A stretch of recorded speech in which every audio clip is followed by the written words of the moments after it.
Going live. You probably have about 40 seconds because I did 2 minutes of breathing and I'm done. Okay.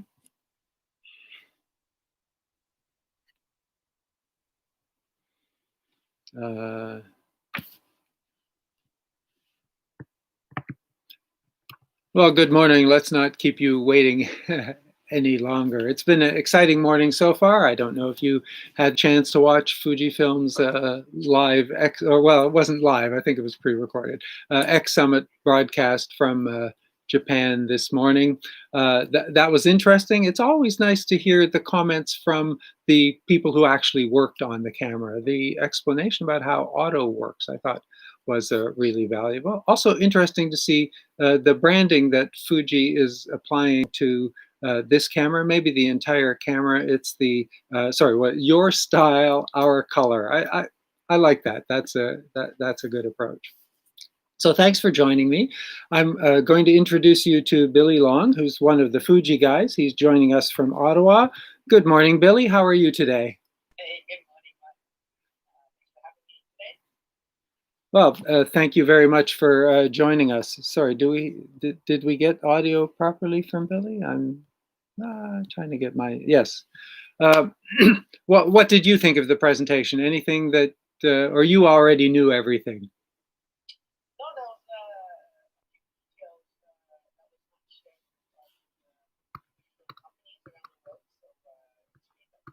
Oh, more especially the new lenses that the launching of the details. I think we are not getting audio from. We don't hear Billy. From you. You know, I hear nothing, right? So you hear on headphones. Yeah, I thought we had that audio out on HDMI, but apparently I thought we had checked that, so it's not on mute, it's not on camera off. Well, let me, this might cause a little bit of echoing, but at least that will enable us to hear you. There we are. Oh, sorry about that. Check. Can you hear me?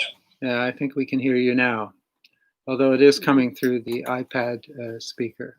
But that, I think that works. That's fine. So thanks very much for joining us.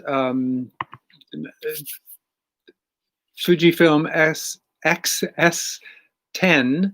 And thanks for sending me the sample so that I could have a chance to play with it and post my, first looks video this morning. Here's what I like about this camera. For the last nearly probably a year, I've been recommending the X-T30 as for someone who has a budget but still wants a high quality camera and wants something that's fairly small and easy to carry around. I think the X-T30 fit that bill nicely, but the X-S10 really is making me rethink that. So are we going to get an X-T40 now, or is this now the camera that is the junior sibling to the X-T4? Yeah, I think obviously we can't talk about future developments that are upcoming, but to say that well, I'm unsure right now actually of where that would be. When we look at the design of this camera. The X-S10, that is, it's somewhat more of a sibling to the X-T4, as you mentioned and I mentioned. And if you look at the X-T30, its kind of design approach more reflects the X-T3. Right. If you look at things like the LCD screen, it's not a very angled screen. It's really just a tilting screen, and those cameras. I think, appeal to someone who's shooting more photographs over video. Personally, for me, I prefer those type of screens because I do a lot more photos in my spare time. In my work time, of course, video is key, and that's where the very angle would be much appreciated on my end. Yeah. So there's that kind of category if we look at it. So we just have to kind of sit and wait to see where Japan goes with any future developments of the XT30 lineup. Right. So, and I don't know if we can be vague about this, but there was a viewer this morning who asked, if we could expect a camera like an XT5 or an XH2. Are those possible future developments? Yeah, I think Fujifilm's always developing new products to suit the needs of our customers. The X-S10, for instance, was designed to suit the needs of customers that came to us with a lot of feedback saying, hey, we like the retro styling. We understand, that they have these unique dials, but we just don't know how to use the dials because we never grew up with a film camera or with manual shooting cameras. And, this is kind of our approach to reaching out to that new audience of customers, although still providing some similarities for those that are still in the X series system. And I think when it comes to development of future products, I think, as there are demands for it, I think Fujifilm will continue to strive to develop, products that meet those customers' needs. So I do want to talk about PASM dials, but maybe we'll do that in a minute because there's one more model that I'd like to ask about, and that's the XE3. I really like that camera for street shooting. I've recommended it a lot. Is there a future in that line? XE3, yeah. That's again, we can't talk about up and coming products that may or may not happen. I really like the XE3 design as well. For me, mirrorless cameras, really entitled being lightweight and compact. Martin, I think people are having issues with audio. I don't know if you can hear me. I know you can probably hear me well. I'm not sure if others can. Well, Kim's wearing headphones, and she seems to think it's okay. I don't see comments about. There was an early comment about audio, but I think it's hopefully we're good now. Okay. Yeah. Sorry. So I love the XE3 design in that category of cameras. For me, it's about being portable in any of our cameras, and any opportunity where you can make things small while still maintaining image quality, and that's still key for me. I love that. The only one thing I switched when I switched to the XT30 as my main camera was the tilt screen, and it had limitations, of course. And I think if that next camera had a tilt screen, it might very well be my next camera. IBIS is always great to have, and all these other features. But truthfully, when it comes to photographs, I'd rather have something smaller than have things like IBIS, if that would be the case.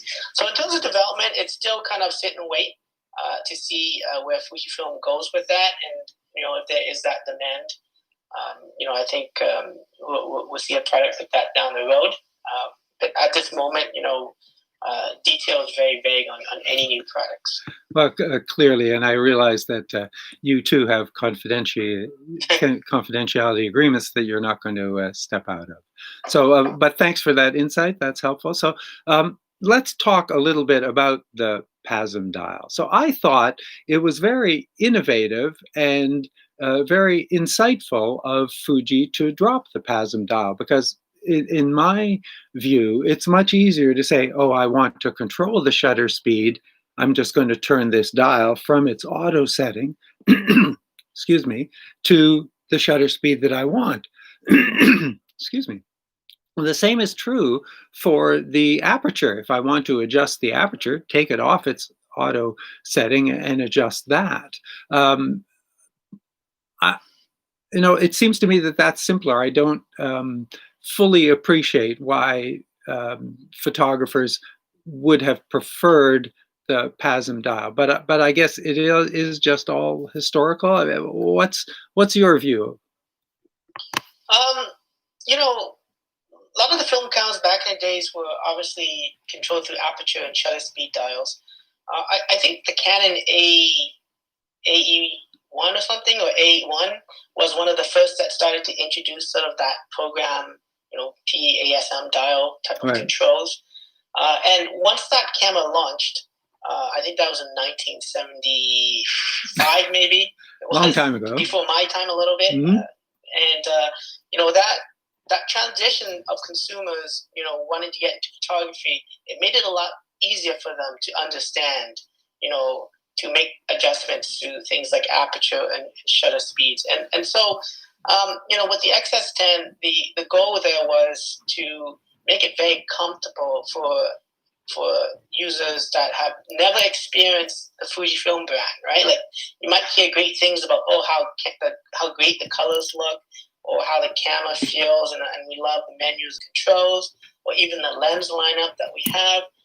But, a lot of them were just saying, listen, I don't really fully understand these controls. And so that's kind of the approach, was bringing that PSM dial to more of a mid-range camera so that those customers can experience it. And of course, we always say, DSLR users, those that are, know how to use the controls, we want them to be very comfortable as well in when they were to maybe consider looking at a Fujifilm, camera system. So, right. What do I prefer? I adapt very easily. I love the shutter speed dials, but truthfully too, the PASM dial works just as well. I generally shoot mainly in aperture priority, so just sticking it to A and just turning one dial for me is my approach to majority of my photography. So I think, it's very accommodating. And if you look at the XS10, even though there's no PASM dial, there is these C1 to C4 positions on the camera. What's really great about that is that it's a lot more customizable, meaning, you've got image parameter settings, so that could be like, tone curves, clarity, things like that. But you also got like things like RAW and JPEGs, and it remembers all those settings on the fly. So if you make those changes, it remembers that. And even the shooting mode. So if one is on manual, one is on aperture priority, maybe with a different ISO that's set, it really still gives you that little bit more manual control, but in a quick glance, right? So I think there's a lot of flexibility to the way this camera is designed now, and I think from what I've heard from a lot of consumers, the PSM dial it's really a non-issue for them. A lot of them like it, and I know the true diehards fans of Fujifilm love the shutter speed dials. And I think that will still always be part of the XDNA, or the identity of sort of our higher end camera systems. Right, but it was actually interesting, as I said, to listen to the gentleman speaking, the development team who'd worked on the auto features. So it was very interesting to hear that first. Like, I assume that it's going to be autofocus and auto exposure, but he said that, they're also adding auto detection for the right film simulation to use. And I've seen that on the menu. There is now a new film simulation that is auto. And that even after that, it's deciding whether or not it should use the color chrome or the tone curve or dynamic range to improve the picture. So that's a lot of automation now that's being put into the control of the camera. So is auto mode now really our best option? And when auto mode, but I think I've said this for a long time, that if auto mode doesn't deliver what you want, that's when you take it out of auto mode. But it sounds like auto mode is doing more than ever, and potentially providing better results than it would have in the past. Yeah, auto mode itself was already advanced. We called it scene recognition, meaning that it can detect various scenes, whether it be backlit situations, portraits, landscapes, even motion. So if it detected motion in the image, then it would prefer a much faster shutter speed to hopefully freeze that motion. So it was already advanced in that set, but it didn't really adjust other image quality parameters. And in today's presentation, you kind of see that hashtag of SOOC, or straight out of camera. And Fujifilm has always been known for the great color science that it produces with its JPEGs, and using film simulations to give you a good start at a certain look right out of the camera. We took that idea and brought it into the auto mode because most people shoot in auto mode when they're just starting off in photography, and I think people don't understand the concept of aperture shutters and all the other things. And the great thing about Fujifilm camera is that it delivers excellent picture quality, again, straight out of camera. And so the idea of adding things like clarity, tone curves, even adjusting color chroma effects into the images is quite unique. The idea of it detecting maybe a scene that you're at the beach, so it notices the sky. So once it notices the sky in the scene, then again it boosts up the color chrome blue effect to bring out that. And if there's a portrait subject in it, as you mentioned, if you have the auto film simulation selected, it's going to choose from the three main film simulations that we have. We have Provia, which is for everyday shooting. We have Velvia, which is more of a more contrasty film simulation, more vivid colors. And then we have Astia, which is more softer tones, giving you a more softer looks when it comes to shooting with portraits.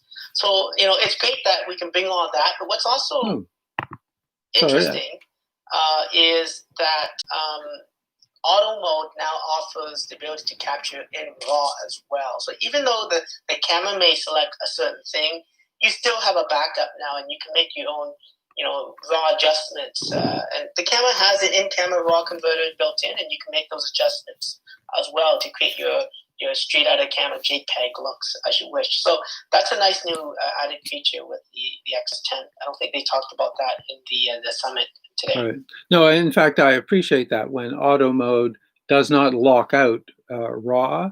And I also like that in the RAW processing, all of the features, all of the color management features that we've just talked about are things that you can add. So if you've taken a photograph and either you didn't like what auto applied, or you didn't like that you shot it in Velvia and you really wanted to see what this looked like with Acros with the yellow filter, those are all things that are still available to you, even in camera. You don't have to go to Lightroom or to Fuji's post-processing software or phase one to add those features. I thought that was valuable and interesting. I'm looking at the questions. No,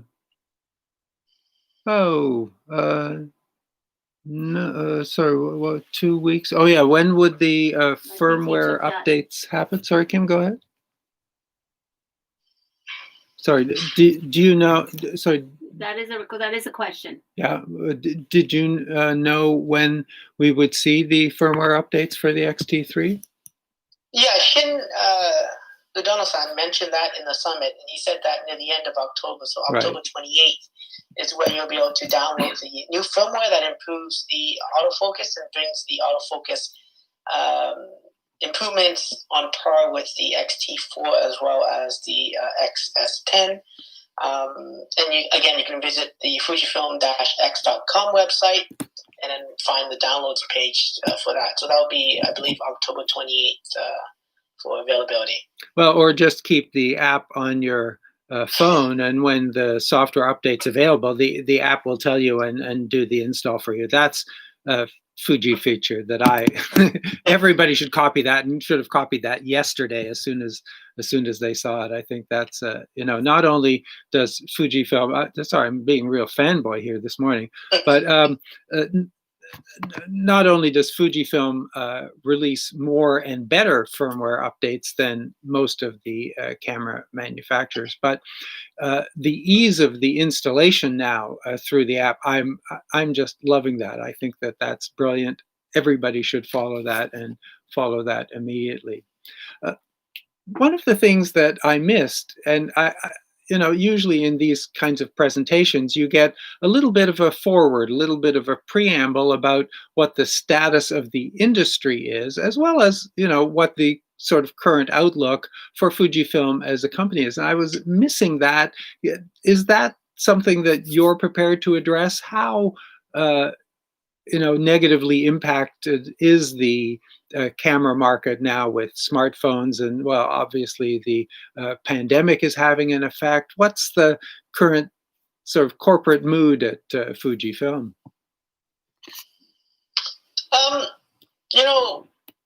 Surprisingly, we're trying to run around just to try to keep up on demands of all the product that we had.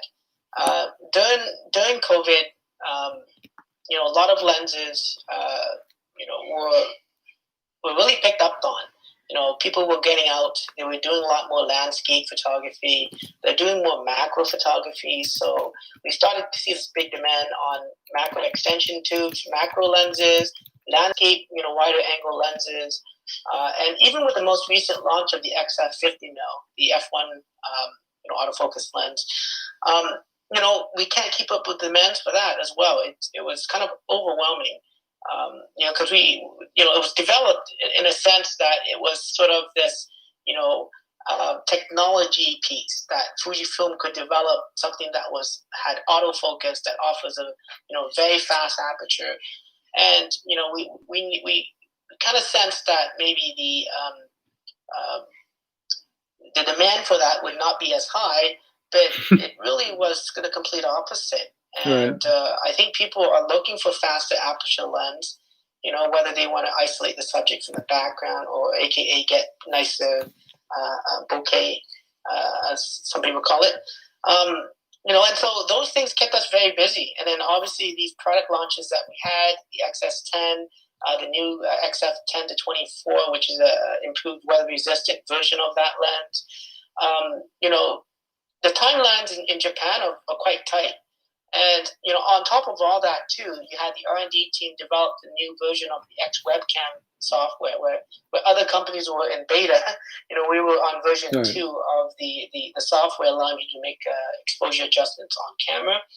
So in terms of that sense, I think it's very lively right now for us.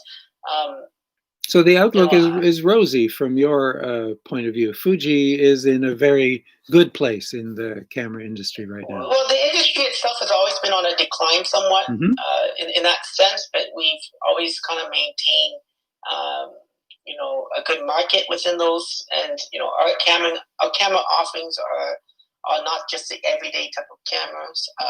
We got away from point-and-shoot cameras quite long ago. Right. I believe the iPhone was launched in 2007 or something like that, and at that point you see the decline of point and shoot cameras and digital cameras in general start to kind of decline. The latest release of Apple's latest devices really concentrated on photos and also now video. So you can see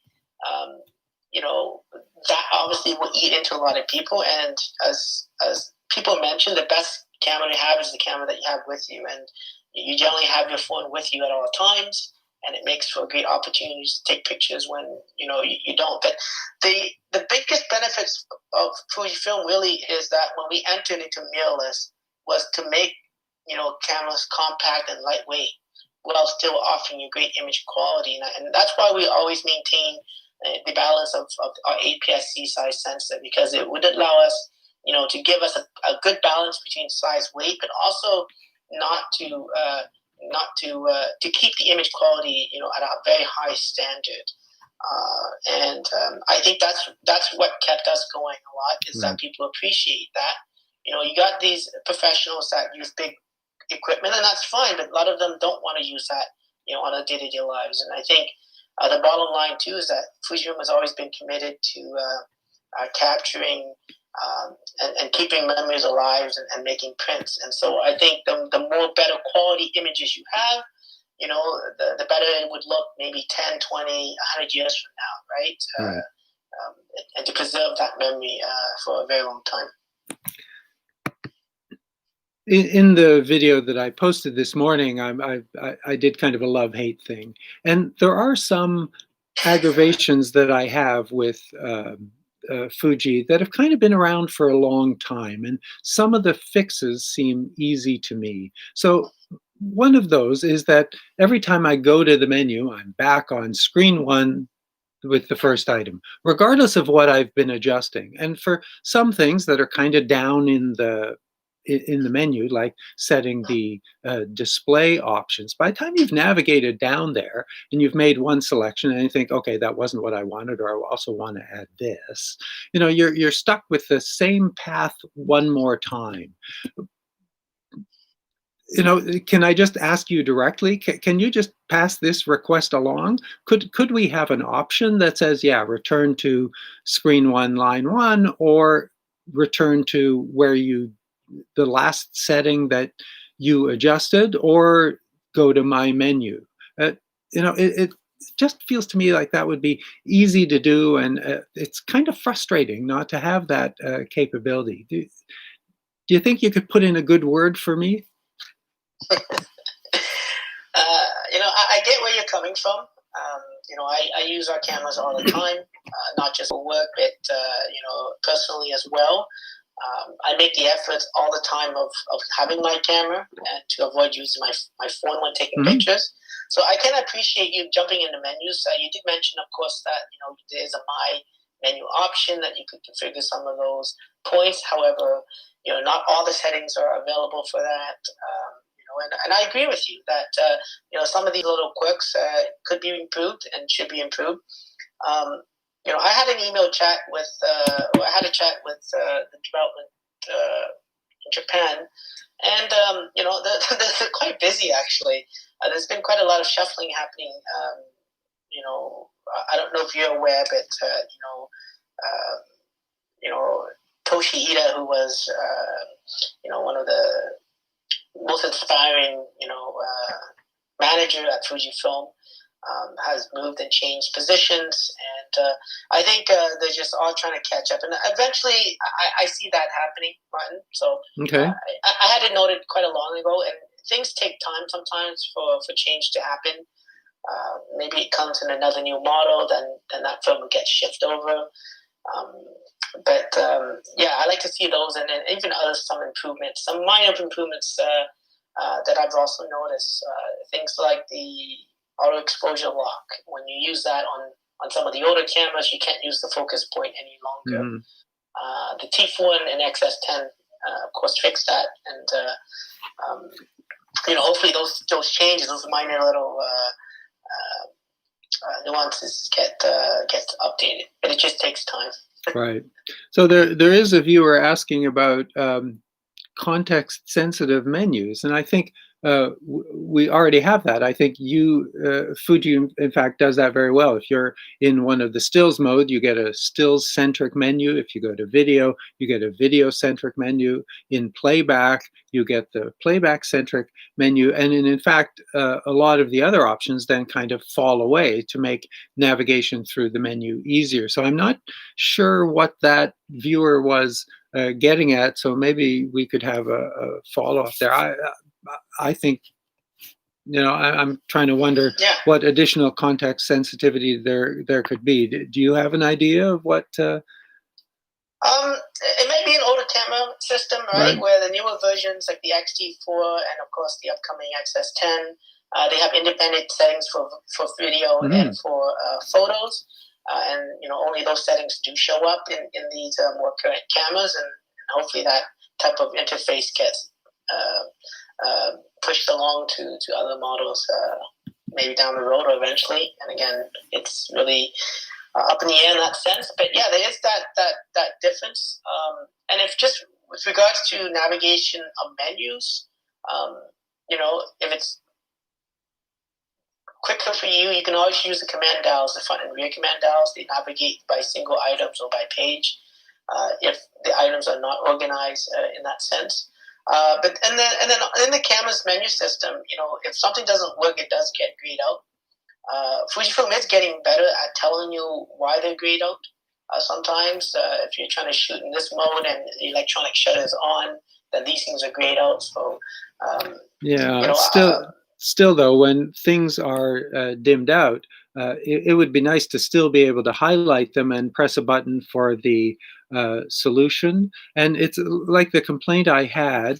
So the complaint that I had about burst modes. Like when you get to the burst mode menu and you're in mechanical, the others are not available. And I'm not sure why they can't be made available. And that if I do scroll over, then I get a little warning or a little pop-up that says, well, now we're using the electronic shutter. But, like I look at that, I say, oh, damn, locked out. Have to go figure out what it is. I know it's the mechanical shutter. So I go switch from mechanical to electronic, and then I go back. But it just seems to me that some of these things that provoke error conditions could be solved in a simpler way than sending the photographer back to the manual or back to another part of the menu to figure out what it is that's wrong, that's locked them out. And so that's a specific one, but there are lots of times that I get a question from a viewer who says, I'm doing this, can't do that. Why is this dimmed out? Why is this not available? Why is this not working? And so it's not just a complaint that I have with Fuji. It's a complaint that I have, I think, in general, that rather than telling me something's wrong, just get on and fix it in the background, maybe with a warning pop-up. Say, like this feature was not available because you have RAW turned on. We're enabling the feature, we're turning RAW off. So there's some kind of that, there's a lot of sort of smarter or usability issues that somehow fail to get addressed. Do you have a thought on that? Where am I going with this? Is that a worthwhile? It's always continued development on the interface. And I think, there's still a long ways for, a lot of these quirks to be fixed. I do send, concerns and issues along to the development team. Again, these things just take time for things to happen. I noticed there was a question on the card switching when you pull a card out and it jumps to card 2, and then you put the card back and it stays on card 2. So these small things, I guess, just take time, but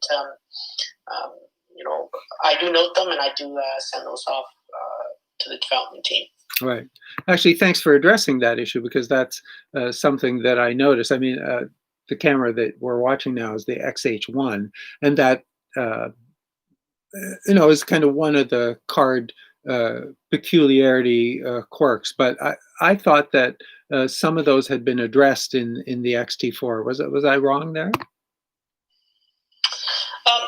To be honest with you, I haven't played too much with the XT4 when it comes to dual slot cards. Right. It's something I probably will investigate now that I've seen that little comment on, just to make sure if that's been fixed or not. There are ways, of course, to jump between, I believe, the cards quickly without having to go into the menus. Holding the I think the command dial down or something like that, and it switches cards. So in the playback mode, holding the playback mode down, it jumps between card 1 and card 2. Right. But yeah, I'll look into that and see if that's still a concern. If it is, it's something that I'll forward to the development team. Great. Well, I was going to say this. Dave says that is still an issue on the XT4. So thanks for that update, Dave. And I don't see. Oh, sorry, Kim. Is there a question that we've missed so far? Well, the Champagne Sumo uses a lot of different cameras, and he said, "Will there be an upgrade to the XH1?" Well, I think we addressed that, but can we just say that what Billy told us earlier is the vague response that you can expect to get from any camera manufacturer who's been asked about a product that hasn't been announced. On the one hand, it would be nice to know whether the XH1 was a one and only, and whether they're thinking about new models. But on the other hand, I can ask Billy again, but the answer nearly always is, you'll have to wait and see. Sorry, is that fair? Yeah, I mean, Right. You're not going to tell us something a that's fair answer. Everyone's always looking for the next and latest and greatest. And I think right. the XH1, I think people were appealed. They liked that camera because of the grip. It was one of those cameras that did have that. It was a very trigger happy camera. It was a very soft release on it, so it was you can take that in to be adjusted. Mine's adjusted. Did you get yours adjusted? Yeah. Yeah, I don't think a lot of people know about that service. Yeah, I mean the H1 I think was unique. I think it was launched at the wrong timing. Where it was, and I'm sure people got a great deal on the camera at its time.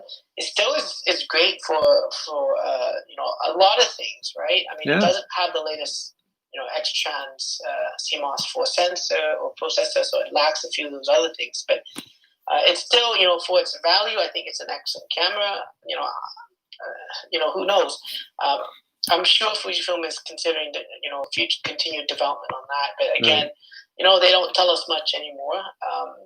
And obviously, is to keep things as confidential as possible. Right. For me personally, myself. Mirrorless cameras to me is about small and lightweight. So I rather see them develop cameras that can do more in a smaller size. That's still my appeal to the system, but I can understand people that are shooting wildlife that to them having a more ergonomic style camera is better. Well, the reason I like the XH1 is because, first of all, it pairs so nicely with my favorite Fuji lens, which is the 16 to 55. Great lens, and it just, the two together just are the right partnership for me. The other thing is, maybe it's all of my old school stuff, but I like the size and the feel and the the way that it fits in my hand, and all the physical controls, all of that just seems to me to be the right kind of camera, and does great video, which is why we're using it today. Yeah. So the Fuji Rumors people who are monitoring our conversation in case something does slip. There's always the chance, right? It's always the chance that I'm only human, right? That's right. There's always the chance that the person being interrogated for the position on the Supreme Court is going to say the wrong thing, but it's unlikely. But the Fuji Rumors person says that Fujifilm managers have said that there will be an XH2 and that the XH line will continue. So I hope that's not news to you, or we'll see where that ends up. I do want to thank you for joining us. Oh, sorry, there was a GFX question, Kim? GFX 100 pixel shift firmware. Do you have a date on that? Is what?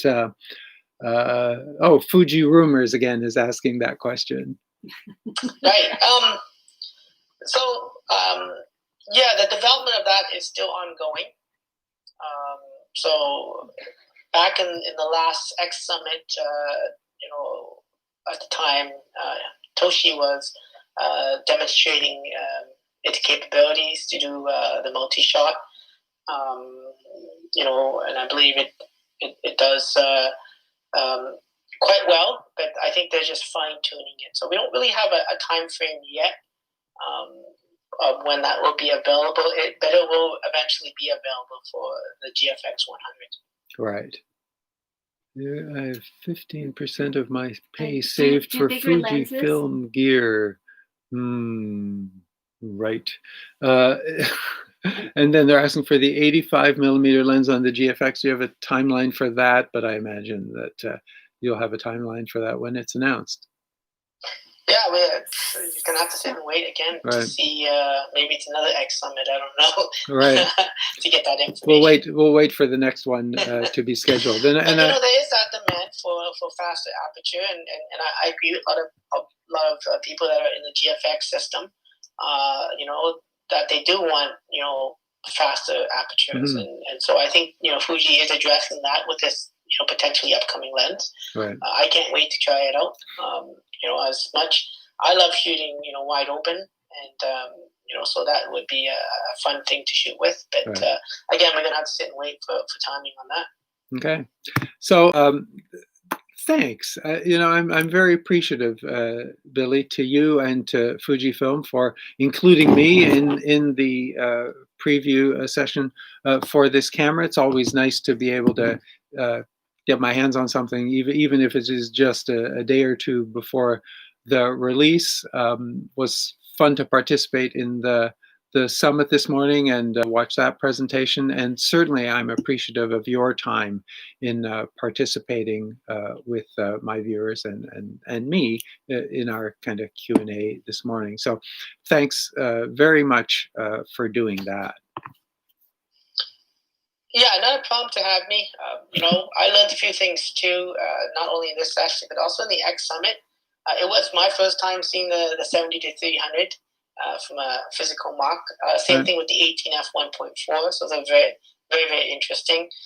They didn't provide much detail with those things, of course, because this is just really a pre-lens roadmap type of information. So as we get closer to its launch date, we'll get more official specs on those. Yeah, it was interesting to hear, Shin talked about the XT3 firmware, as we mentioned earlier. So again, it's nice to get official confirmation. They've been very secretive about those things as well. And so, I think today was great, and it's exciting to see the X-S10, especially watching all the other launches, right? Like there's a few other products that were out there, and I was quite surprised to see something that came out, and really, it just felt like it was a firmware update.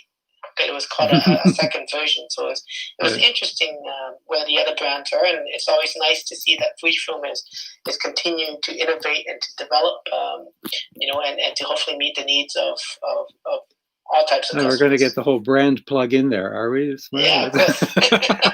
So, thanks for joining us, and my thanks to you for watching. And I'm sorry that we somehow missed on the audio at the last minute. We switched from using a Mac to using an iPad for Billy's feed, and somehow the audio got missed there. My apologies, but thanks for your time this morning. Thanks for watching. If you are a subscriber, thanks. If not, it's still a free thing to do, and you might enjoy more of this kind of programming.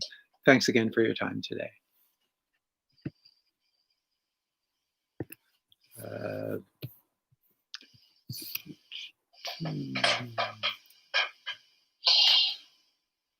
There we go.